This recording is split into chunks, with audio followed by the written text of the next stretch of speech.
Okay everyone, welcome back to another video on the channel. Today we're back on GT Sport and we're back with the FIA Nations top split race at Tokyo East Alps Looping Group 1. So we're going to start this video with my qualifying lap.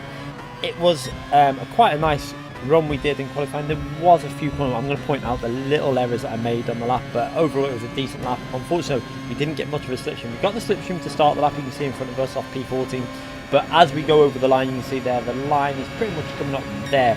From this point we had no slipstream from here, so I think we gained maybe a tenth or two, maybe a tenth and a half, something like that, going up the hill. But other than that, the lap was fairly solid all the way through. And the reason why we're including this lap in the video is because this is my first pole position lap in a top split in quite a long time. Obviously, since they've changed the way we do these lobbies now, with like the lobbies are always stacked with very fast drivers. So if you get a top 5 in qualifying, you're happy. But our first base lap didn't go too well. We hit the wall and then we just pretty much bailed out and went for this one attempt. So going through the sectors, we were pretty much purple all the way through the lap. We see another purple sector there. Could have done this corner a little bit better. You can see we took decent speed through there, but I stayed in 7th gear and it was okay exit speed, but I think I could have done that a little bit faster. But then the main error on this lap was this corner. You're going to see I have to back out the throttle. If you see the throttle inputs, had to lift off the throttle there, lost a couple of miles per hour, maybe losing half a tenth or a tenth, but the rest of the lap was fairly solid. You can see really pushing it to the wall, hitting the apex on the power nice and early, taking the speed all the way down into the final corner and not being too overly aggressive on this corner. I could have probably done this a little bit more aggressive. You're going to see on the braking I could have been a little bit more aggressive and maybe downshift to first and been really like hustling the car, but because I knew I was on a decent lap I didn't want to make any silly mistake, and we kept it on the track all the way down to the final straight, and we actually went over the line in first place, which, like I say, it's been a while since we've been on pole position, but it was a really nice feeling to pick up that pole in an FIA top split. Giorgio was in here, Org was in here.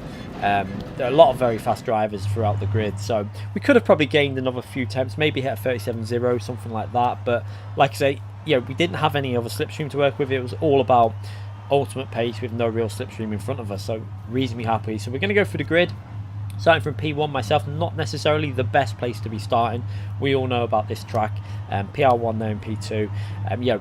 It's very much a case of P3 or P2 is probably a really good place to start, to be honest. Obviously there Org and Slent in P4, so some very big drivers in here. Slent, one of the drivers who pushed the manufacturer series all the way to the final rounds, was doing really well driving for Honda when the tyre wear wasn't quite so extreme. We had test raced with Matu already. I was fairly confident though going into this race. We'd actually changed, we were going to use the Group C car, but I changed my mind after doing some test races with Matu, and I eventually started to get used to this LM55. Now it is a very strange car to get used to. It's got a lot of grip. You've kind of got to just really be aggressive on the throttle and get the you've got to hustle the car around and really be aggressive with throwing it into corners. And it does take a bit of getting used to when you're used to like the Group C car that you've been practicing with. So got to that point where I felt confident with it, and I actually watched the Asia region stream for the strategy, got onto how to short shift this car properly, where to save the fuel with it. It was fairly simple, to be honest. It's pretty much like any other car that you're going to do the no stop strategy with. Now I decided to go for the no stop strategy because it was about 3 to 5 seconds difference. We did actually manage to catch up to Matu when he hit a reasonably good race with the LM55. We did actually get very close to him with the one stopper with the Group C car, but the tyre wear was the problem with that car. I think a one stopper with the LM55 would have been very, very close if you could get through the traffic well enough, and if you could pull away at the start well enough as well, which I think I could have done. I think I could have. It would have been very close to see if we could have got the win with the one stop. I think with a bit of fuel saving in with the one stop, I think it could have worked reasonably well. I think we still could have got a top 3, but we'll have a little look now as we start this race. You're going to see straight away we went down through the mixtures. I wasn't really worried about going into turn 1 in pole position, in first position, because we got the PR1 driver behind you. So you can see my short shifting already. I'm actually in mixture 2 or 3 at this point of the race. Just letting him go past. You can see how easily he's going to go past, and it looks like Org also saving fuel straight away, and I'm now just tucking back in behind PR1. in yeah, so I'm in P2, but he ran a very wide line through there and nearly caught me out a bit. I went to tuck up on the inside, but then he had to lift because he nearly braked a little bit too late. Obviously took a lot of speed into the corner with the slipstream, so that nearly caught him out, but got away with that. So now again, into mixture 2 or 3 at this stage. When you're in a slipstream, what we're doing, we're just mixing it up into mixture 2 or 3. Short shifting, we've got Lost James behind us, who was driving very aggressive, and I pretty much, I think if you watch the live stream, you're going to hear me say he's driving very aggressive, which made me instantly think that he's not on a no-stop strategy. Now, like I say, the one-stop was in clean traffic, and if you could do it right with the correct fuel saving, it wasn't that much slower. It was a real complicated one. It was just a little bit riskier, obviously, overtaking cars and stuff. The LM55 very good on tyres, so that's where the issue came in. And I think, you know, it makes you wonder, could it have worked with that car with the one-stop? I didn't actually try the one-stopper with the LM55. I did it with the Group C car, and it was very close to Matu when he did quite a fast run. So it would have been interesting. I think it would have been good enough for a top 3 for myself, but I don't think we would have been able to get the win. But at the moment, you can see there, get myself back into P1 on that final corner. He left the door open, obviously didn't want to be the lead car down the straight, but then Veloz James came flying past me, and I instantly pretty much knew at this stage, it was going through my head, that the way he's pushing, it looks like he's on a one-stop strategy. So for me, what I wanted to do at this point was just basically sit in his slipstream. We're in mixture 3 at this point, just sitting there saving the fuel. We all know that when you're in the high gears at the top rev range, if you go into mixture 3 to 4 to 5, etc., you save a lot of fuel in these races. So again, just sitting behind him now, back into mixture 2, trying to get a nice clean exit, and just trying to make sure I stay reasonably close to the slipstream. You can see the short shifting, probably going back up to 1 mixture now at this stage, just to try and stay within that 7 tenths, 8 tenths range of him, so that I can pick up the slipstream if I need to. Now again, this was what I was going through my head. I could tell straight away was he's pushing really aggressively, P1. So he's, you know, it was in my head that at the point I was convinced he had to be in a one-stop strategy, but you never know. You have that doubt in your head that says he may be going for a no-stop strategy and just have an insane amount of speed for a no-stop. But the body language of the car, the way it's getting chucked into the corners, it kind of said that he's going to be on a one-stopper, because you kind of have to look after your tyres if you're on a no-stopper. But we managed to pick up that slipstream back there by driving that section really well, even while saving fuel. So that really helped me out at this point. You can see I actually got a bit of a gap to P3, nearly lost the slipstream to P3, and now I'm going to get on the throttle, 1 mixture and pretty much use a lot of revs up, because I wanted to stay in the slipstream, because the aim was now to stay as long as I can in the Lost James slipstream, so that I can save fuel while having the speed of a one-stopper. So it can work out if you drive it cleanly. You know, you can gain a lot of time by doing this. So you can see again, I'm just about in that slipstream range. I'm going to gain on him all the way up this hill now. As soon as I'm within 4 or 5 tenths of him, I can then start doing the mixture change to level 2, 3, 4, etc., and try and save as much fuel as possible as we go to the top of the end of the straight, into the braking zone, trying to do a little bit of lifting off early and just braking. Quite aggressive on the downshifting there though, and made a little bit of an error. You can see I went into the corner too deep, got a little bit out of shape, and didn't really get a clean exit, and then we hit the wall on that second corner, which was really frustrating. That was a mistake I didn't want to. You can see I lost the slipstream, and for me at this point there was no point wasting fuel to try and get back onto the slipstream of P1, because I needed to save my fuel for this race. You know, we're on a no-stop strategy. You can't run the risk of trying to get back into someone's slipstream just so that we can pick up a slipstream for a half a lap or so. If he's going to be driving aggressive all the way through, that's not really what I wanted to do. I don't want to be using up my tyre life also. So pretty much settled back and went back into my normal routine of saving the fuel, saving the tyres. We've got TRL Org behind us now in P3, but we've got quite a nice gap. You can see on the map actually, it was around 2 seconds I think at this stage. So that little bit of slipstream that we got off of Lost James has given me a nice little cushion. However, the downside to what's going to go on now is we've got no slipstream to work with. I've got no car in front of me that I can do the short shifting. I can gain speed down the straight and save a lot of fuel, whereas P3, 4, 5 and etc. are in a situation where they're going to be able to save a lot of fuel if they work it out right and they just swap positions and stuff and just sit behind each other. It looks like P4 at the moment is behind Org. Obviously PR1's behind Org, and he's actually just overtook him there. So it looks like what they're doing is they're saving their fuel, slipstreaming, and all just sitting around each other to try and save it for them final few laps. So what I had to do at this stage was try and maintain speed, but trying to keep my fuel in reasonably good shape, Not worried about Veloz James, even though I was a little bit worried on screen, because I was thinking if he is on no stopper, I was quite baffled how he'd have this kind of speed, because his pace is okay for a one stopper, but it wasn't insane for a one stopper. That's why I was a bit confused, because really the one stopper needs to be pulling out quite a big advantage, and I was able to stay with him quite well considering I was on a no stopper. So I was like half in the thought that he's on a one stopper. A little bit of my doubt kicked in, because we did race originals from the US who had insane speed with the no stopper, and it was possible to drive like Veloz James was with the no stopper. So if, for example, if this was Lightning would be around where Veloz James is now. So I was just thinking, is he just absolutely nailing the no stopper? It was going through my mind. I obviously wasn't reading the chat during the race, because I can't actually, all my focus goes on the race now. I try and avoid looking at chat in FIA, because whenever I've done that in the past, it makes making mistakes a lot easier. So we tend to not worry about looking at the chat. So like I say, if you want to watch the stream, the live actual stream of this race, you can watch that on the channel. But you can see there, we still see Veloz James, and that's why the doubt was there, because for me in this position, I'm in a bit of no man's land. I've got no slipstream to work with. You can see on the mini map in that top right, we just sat in between, and I was thinking, if he is going for that no stopper, we're screwed.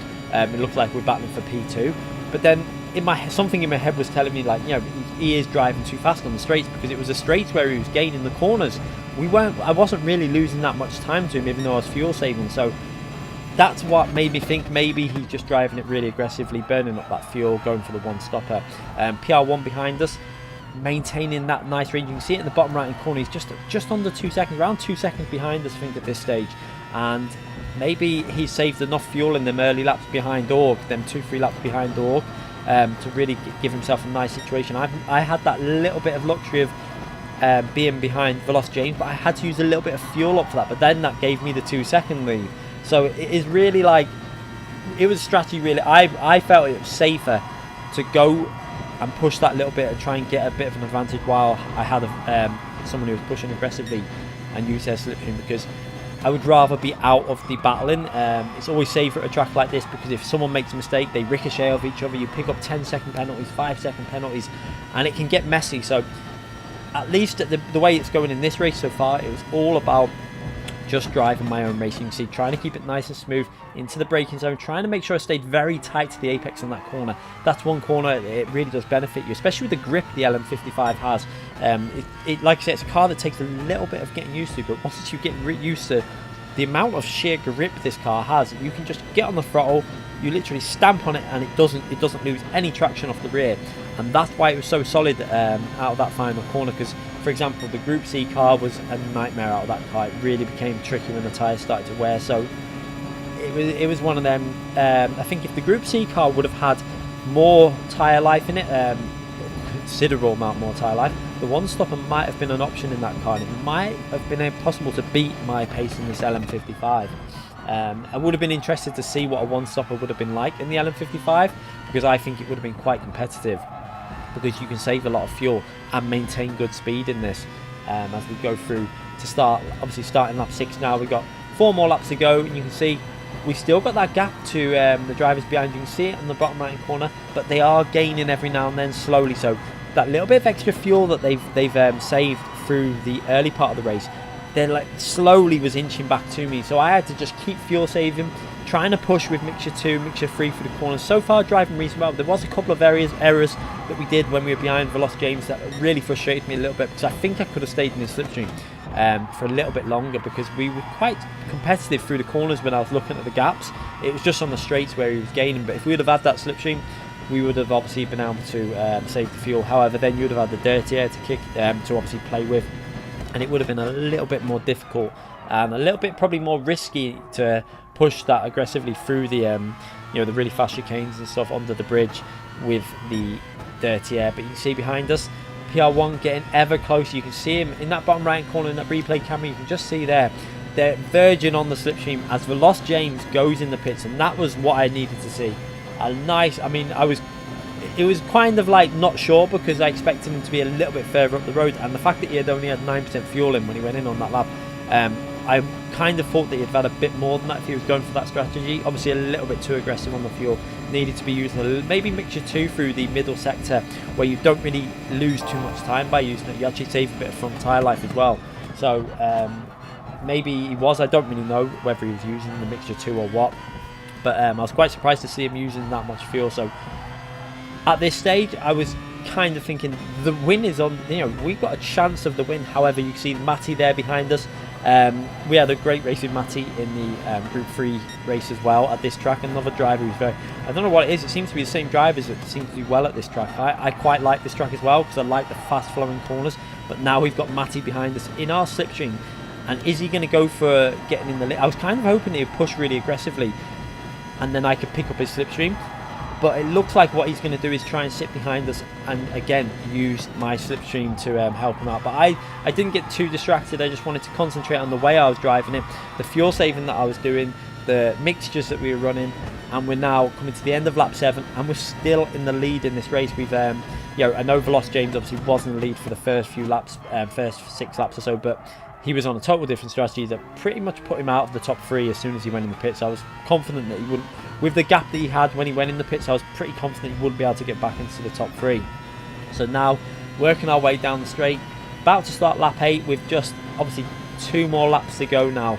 And you can see Matty there is in the slipstream. You can see him in my mirror, you can see him in the bottom right hand corner. We've got 3 or 4 cars right in our slipstream. You can see it there. We've got, I think it's Matty, PR1, and it looks like Org is in that battle as well. So we've got a 4-car race for the win in this race. You can see Org just dropping back off the slipstream a little bit. It looks like where PR1's picking up the really strong slipstream from Matty, Org has lost a little bit of ground there because of that. But we're putting in personal best sectors there, personal best of the race overall, probably because, you know, the fuel's getting lower, but we're still short shifting as well though. So it's quite interesting to see that even with the short shifting that I was doing, I was still able to go through that sector with the purple.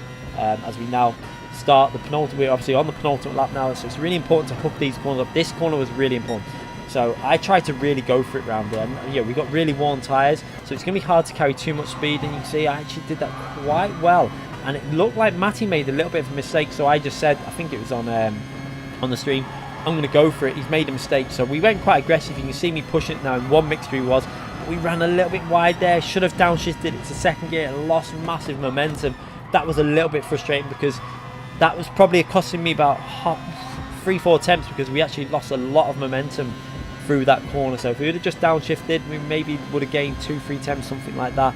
But unfortunately we made that mistake. But luckily we're just outside the slipstream, but we would have been that little bit further ahead without that little error. As you can see there, going into the final corner, he gets very close to the slipstream again, but I take that wider line to get on the power, and then we use up the revs to try and keep him out of the slipstream. And we've just got ourselves out of the slipstream range of Matty. However, PR1 looks like he's been saving that fuel again behind Matty. So PR1 driving a very, very clever race, really.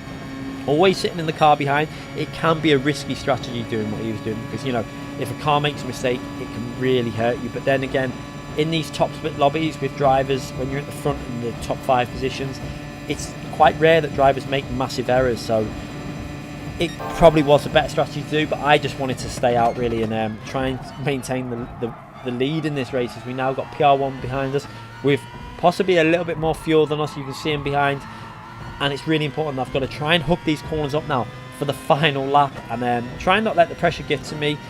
This could have been now, you know, if I could hold on to this position, this could be 2 wins in a row in Nations, which would be a massive boost for my Nations Championship, as we go through the really tricky bridge section there, and actually did that really well, considering the tyre wear that we're dealing with at the moment. Down in the fuel mixtures now, I'd pretty much decided to put the fuel mixture up, down a bit, try and save some fuel now for the last straight, because I had a feeling he was going to get past me, and then I'd need it to pretty much go for it on the last bit of straight. So you can see driving aggressively, but with a lot lower fuel mixture. I think we were in 2 or 3 at this stage, and I just decided to let him go. You're going to see I was going to go defensive there, but he made the move too soon. I had to give that space up.